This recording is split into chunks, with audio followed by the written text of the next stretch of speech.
We can get better. I'm going to get you to, Esmond, I'm going to get you to put up a different slide. Can you show the spiritual journey slide with the circles on it for me? See the top of this model? Making the world a better place, taking water so we make the world a better place.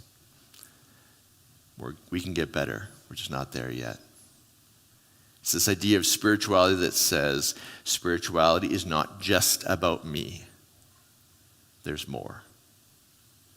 How I am in the world, how you are in the world, makes the world a better place if we choose.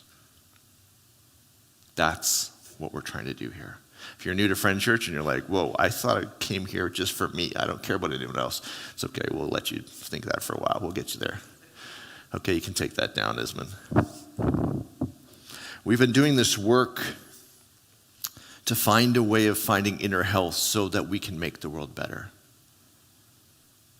This idea that says we can get better, that's all fine and good. But how the heck do you do it? How do you do the work so that your inner life isn't hijacked, so you can actually go up that model into we and start connecting with people in your life, the people who are close to you, the people who are your neighbors? That guy who would not let me into traffic on Friday, who just about killed 3 people to make sure I couldn't merge in. Yeah, even that guy. And then, further, take water to someone you will never maybe even meet. Like the Mexico team, going down to Mexico and saying, hey, you don't have a house with a door that can close and lock.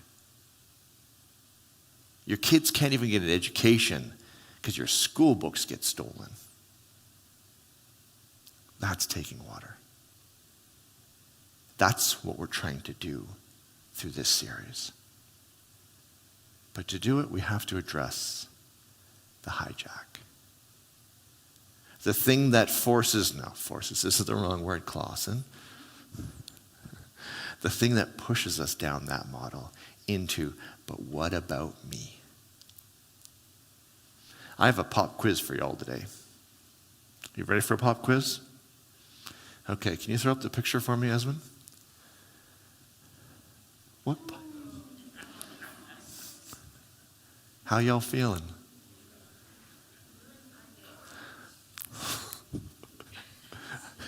I can't even look or it gets me all. Okay, put it down for a second so I can think again. And they can think. Just turn it off for a second. Anyone have parts that got a little flared? Just put up your hand. Anyone say that's not a part? I flared. The whole thing, all of me is flared. This isn't a political statement that I'm doing. What I'm trying to do is say, how are you at identifying the parts of you that get freaked out by the world around you? That get hijacked. I can still feel it right here. A friend of mine, he's like, oh, did you see that Oval Office thing? Yeah, I did. And then he started to talk, and I was like, you know what? I can tell you I heard 3 things. You didn't say thank you. You didn't say thank you. You didn't say thank you. I'm not saying that's what happened. I'm saying that's what the parts of me said when I saw that. Can you throw it back up again, Esmond? What parts show up for you when you see that? When I was in grade 9, I was bullied, like many of us. Mine wasn't horrible, but it wasn't great. I still remember walking down the staircase in my high school, turning to go to my class and realizing my bullies and all of his friends have lined the hallway. And I have to go through them. In the sense of powerlessness, I could not stop them. That part, that bully part, that part of me that hates powerlessness, that just freaking hates it, it is right back to that grade 9 little kid with big ass hair. he showed up to watch that interview. And all the parts that I've used to protect myself from that feeling of I do not want to feel powerless. I do not want to feel powerless. I don't want to feel that again. They told me, those parts told me what I should pay attention to. When my friend said, "Did you watch the whole interview?" Dude, I could have watched 16 hours of that crap. My protectors are just saying, "Thank you, say thank you." They didn't say thank you. He's being bullied. This can't happen. You have to stop this. This does not work. Folks, I was not there. I was not dressed in a black shirt, although I normally would be dressed in a black shirt, you guys, let's be honest. I was not dressed in that black shirt, sitting in that Oval Office, having a conversation with those two people. But my parts reacted like I was. Anyone feel the hijack?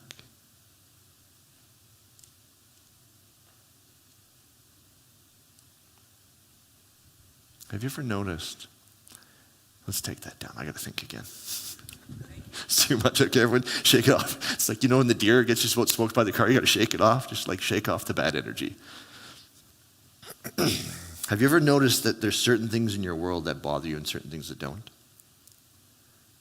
If someone says to me, "Vince, you're really short," it's like, yeah, that's nice. But they say, "Vince, you're fat," and I'm like,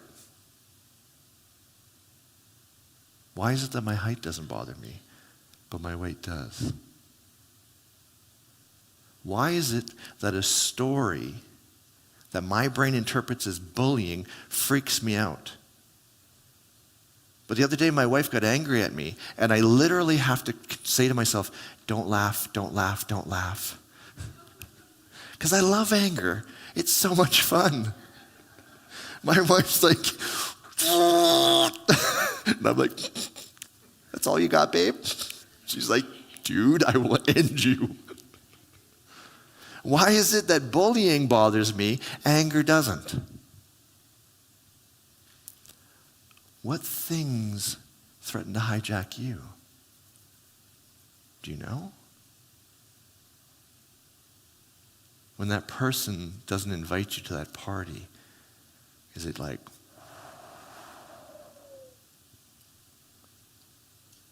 when the person does that thing but doesn't do this other thing, for whatever reason, that thing that they missed out on, whether it's an invitation, whether it's a kind word, whether it's a hug, whatever it is, you miss out on that thing, and suddenly it's like, do you know the parts of you that get triggered? And what freaks them out? Bullying? Oh, I don't like that one at all. If you want nuanced advice, if you're potentially being bullied, don't come talk to me. Because I will tell you to drop a nuclear bomb on that person. And then drop another one just in case. There's a story from our tradition that speaks to this. No, it's not that it speaks to this.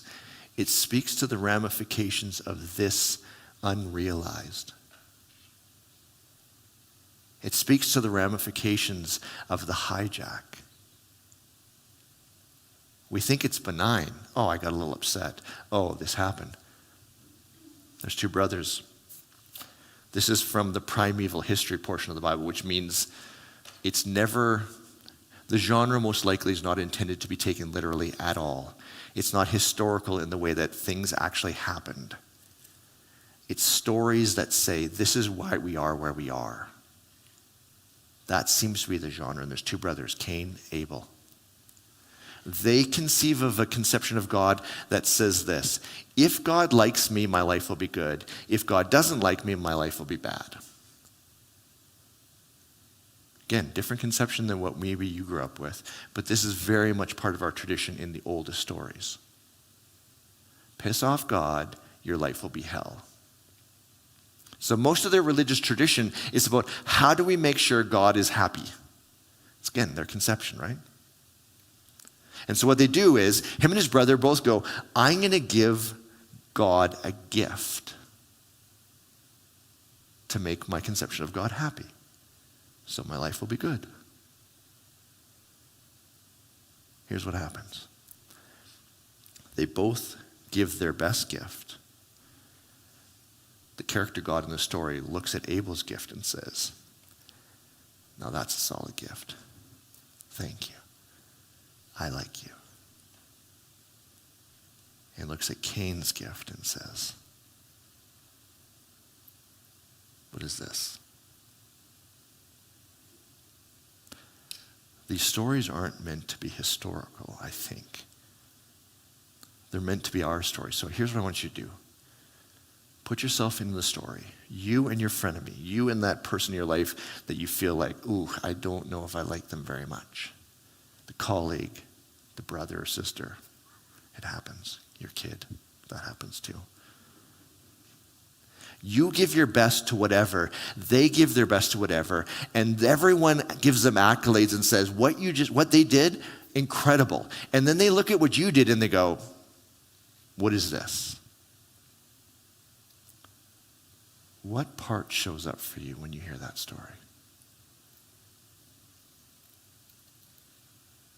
For me, the part that watches for neglect shows up.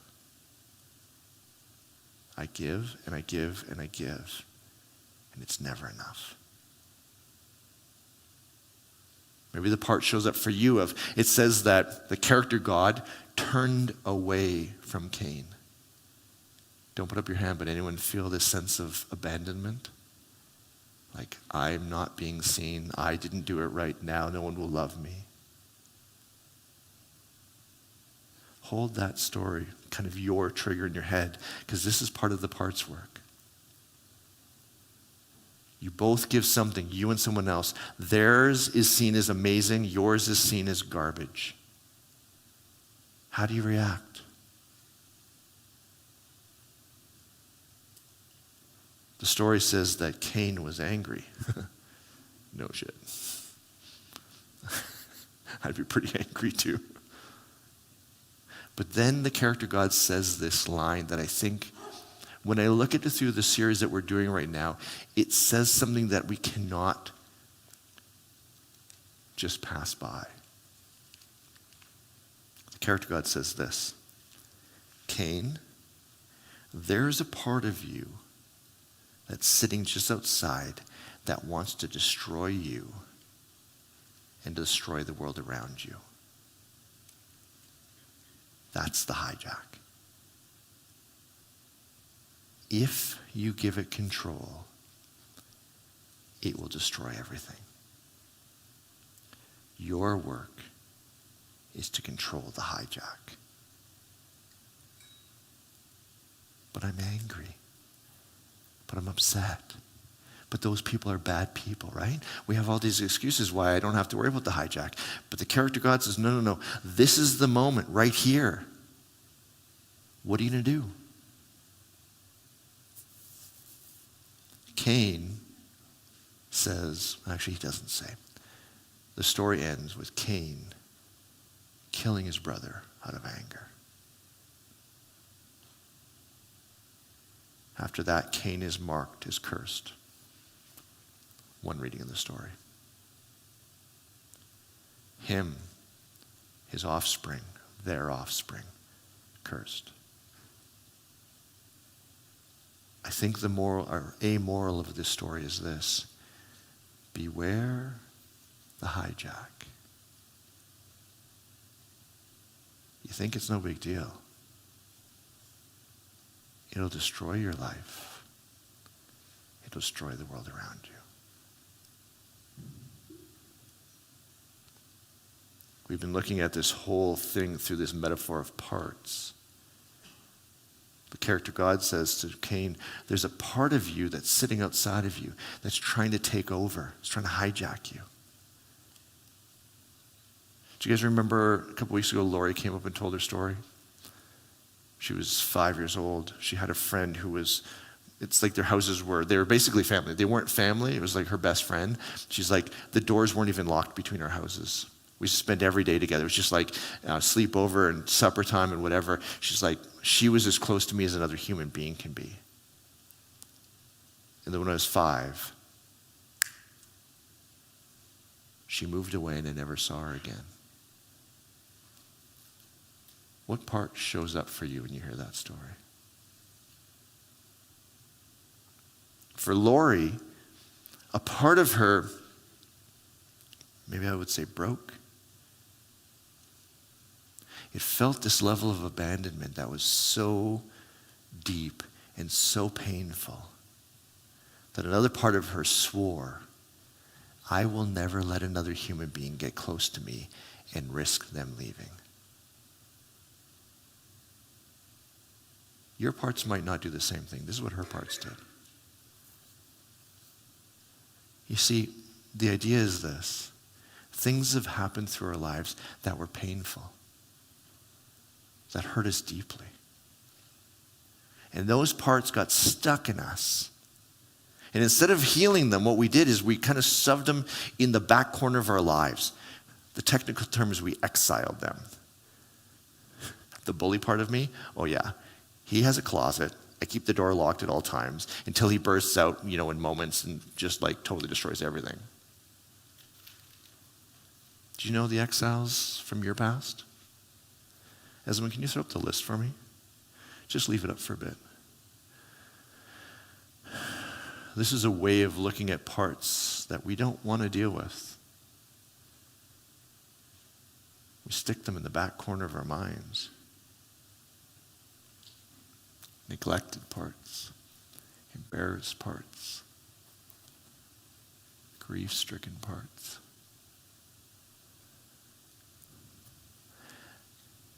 I told you guys my dad was really sick growing up.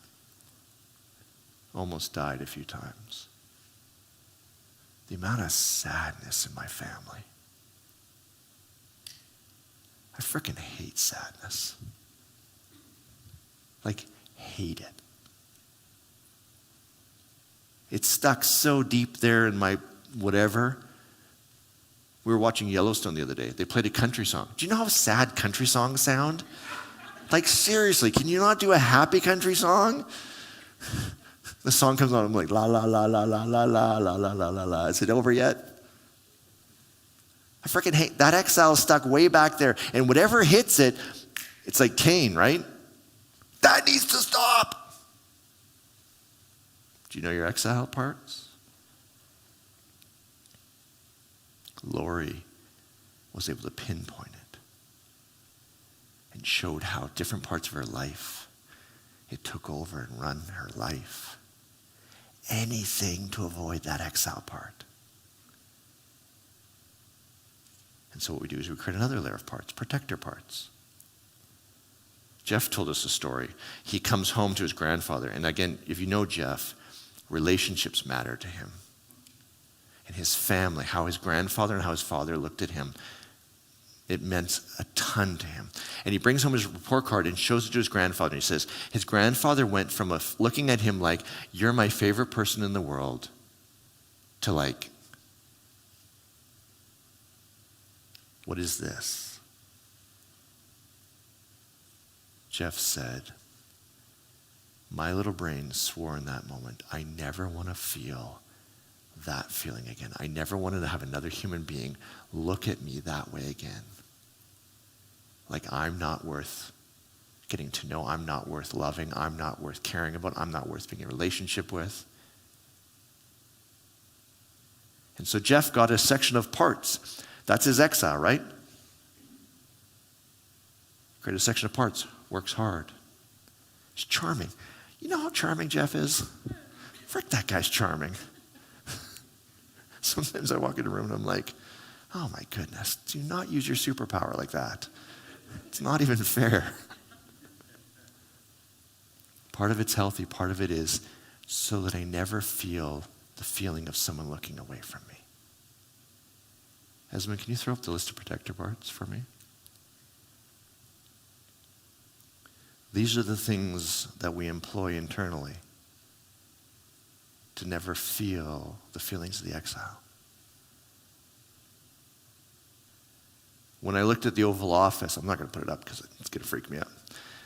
When I looked at the Oval Office picture, that bully part came out, right? Powerlessness. I hate that feeling. What was my protector? Anger. Name calling. belittling. So those voices, my brain's not like, hey, we should think about this. It's like, we need to attack. Look through the list. Any of those things in your mind? Procrastinator, that's a good one. Self-sacrificing, another good one. Fixer, that can't be a protector, can it? Yeah. Social butterfly, workaholic, hypervigilant.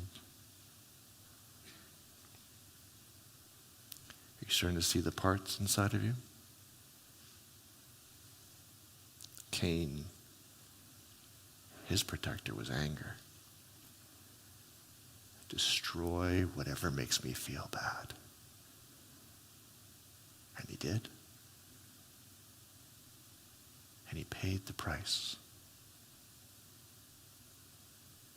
See, that's the wisdom, I think, of our tradition. It says, living in here, letting this hijack us and run our lives, that has a cost. And the cost at first level is just me. Yeah, it wrecks my life. But it has a cost to the people around us, doesn't it? I remember in my first marriage, you all know I have a sad exile. He does not like to feel sad. I can see him.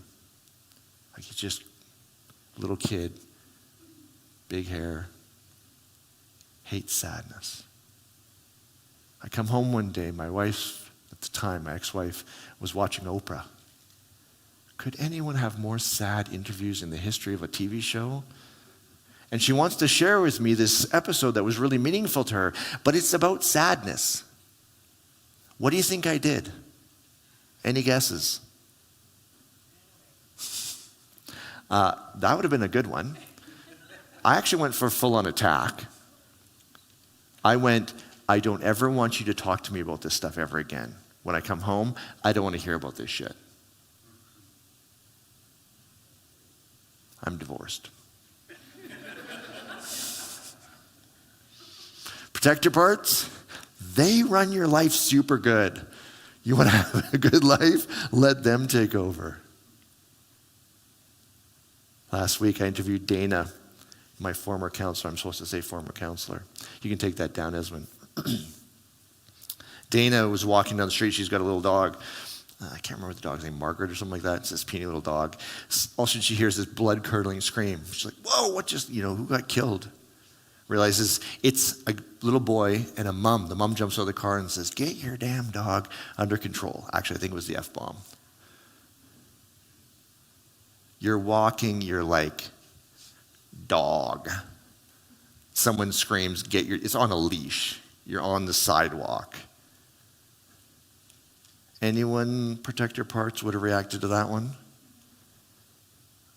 Oh, I would have been on like Donkey Kong, man. I would have been like, what the?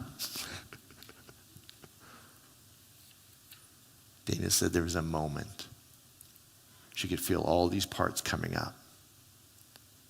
The parts that felt judged, the parts that felt she'd done something wrong, and then all her protector parts came in and was like, oh yeah, anger. I loved it. It's like, yeah, sister. And she says, just as I was about to let that part hijack me and pull a Cain, I looked into the mother's eyes and I saw a human, a mother, protecting her kid. And a part of me showed up. In internal family systems, which is what we're basing this series on, they call it the true self. This is the part that can see your protectors. It can heal your exiles. It's the part that ultimately we want to get to. We want this part running our lives.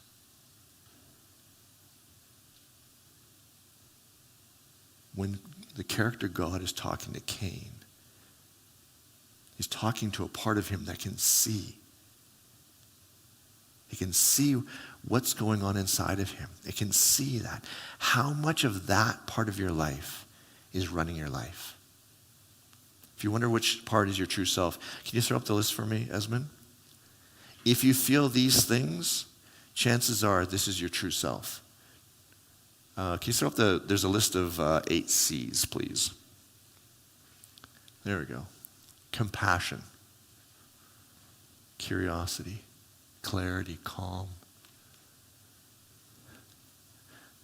If your parts are setting a boundary in your life, this is what it looks like.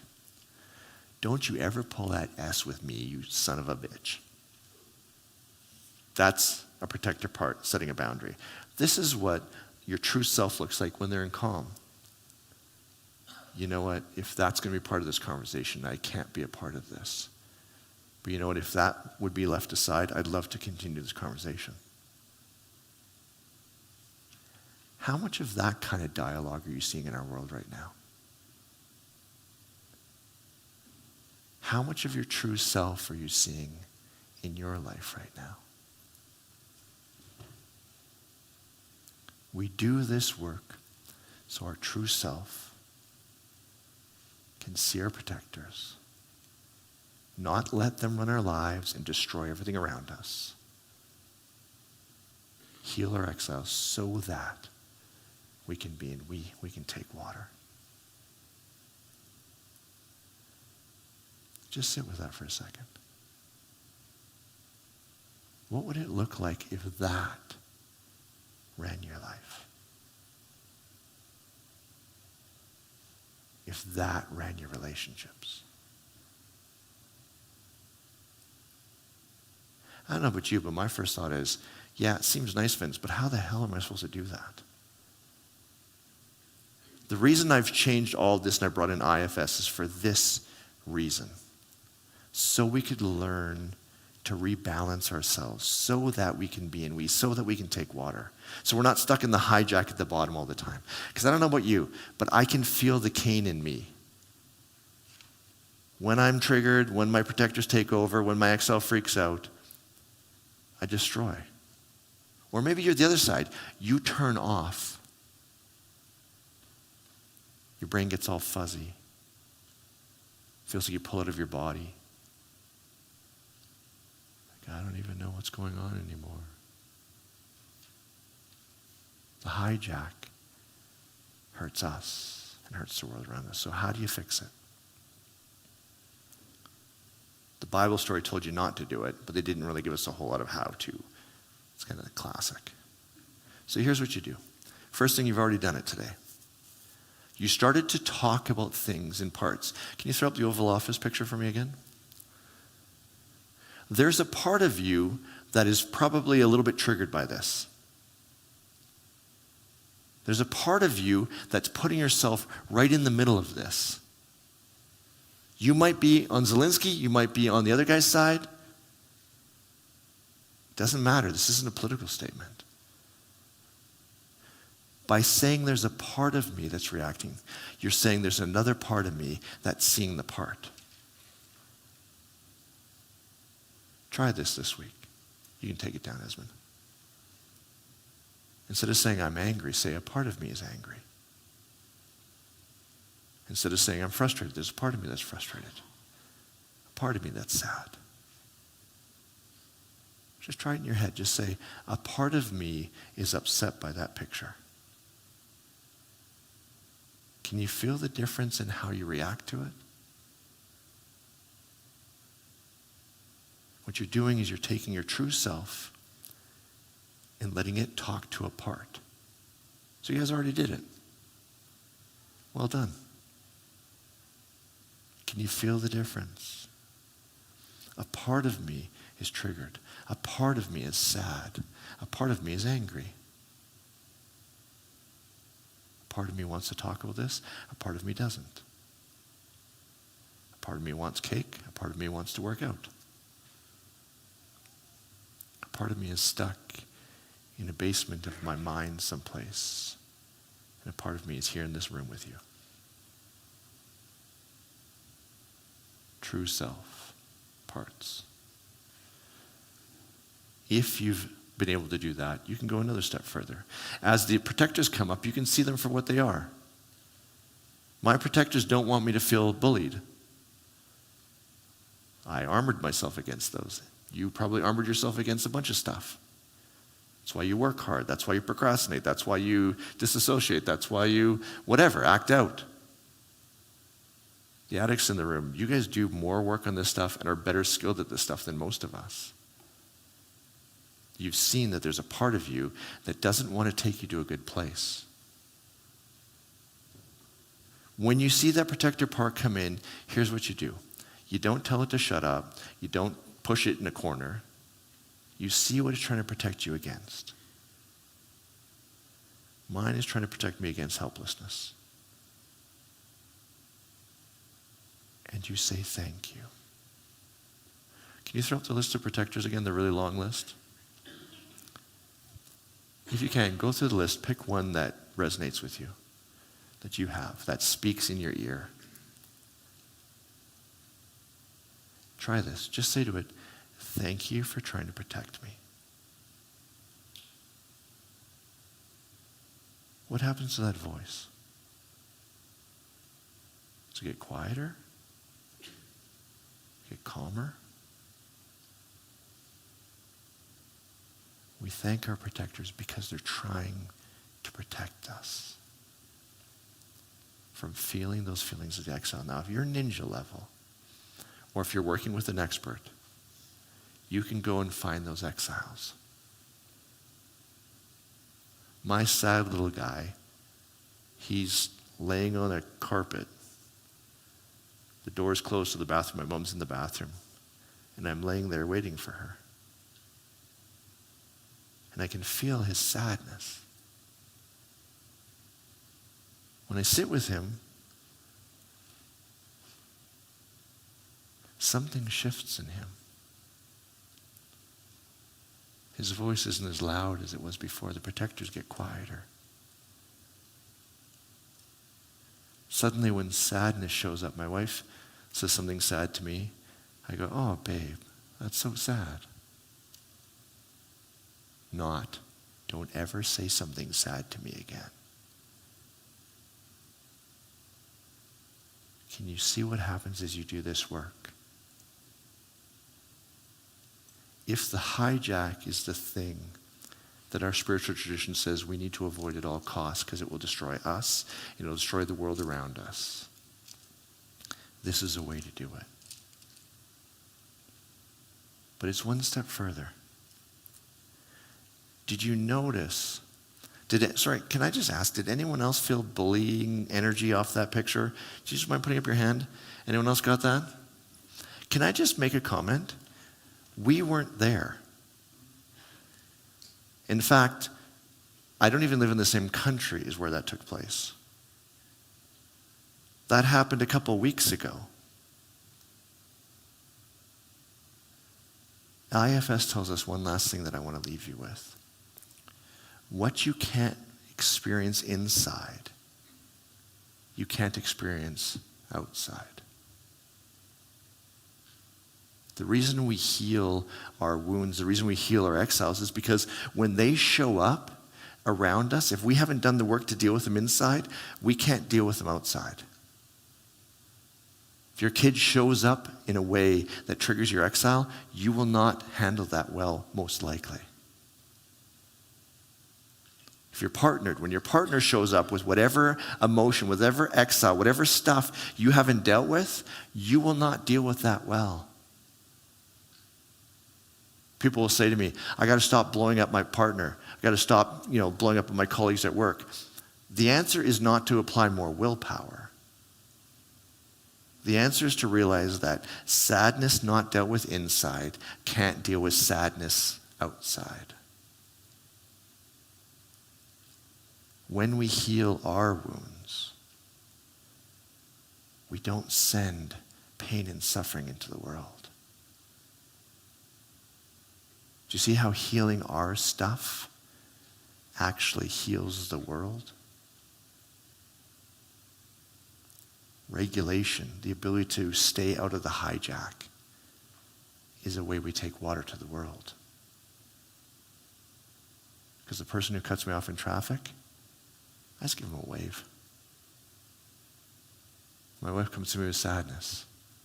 I can give her a hug. I feel sad with her.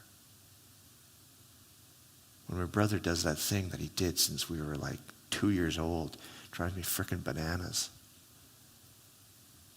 I can just be like, it's not a big deal. You want to make the world a better place? That's what our spiritual journey, if you've bought into that friend church model, this is an incredibly powerful way to do it. But I'm telling you, if IFS is right, what you haven't handled inside of you, what you haven't healed, you will not be able to deal with outside.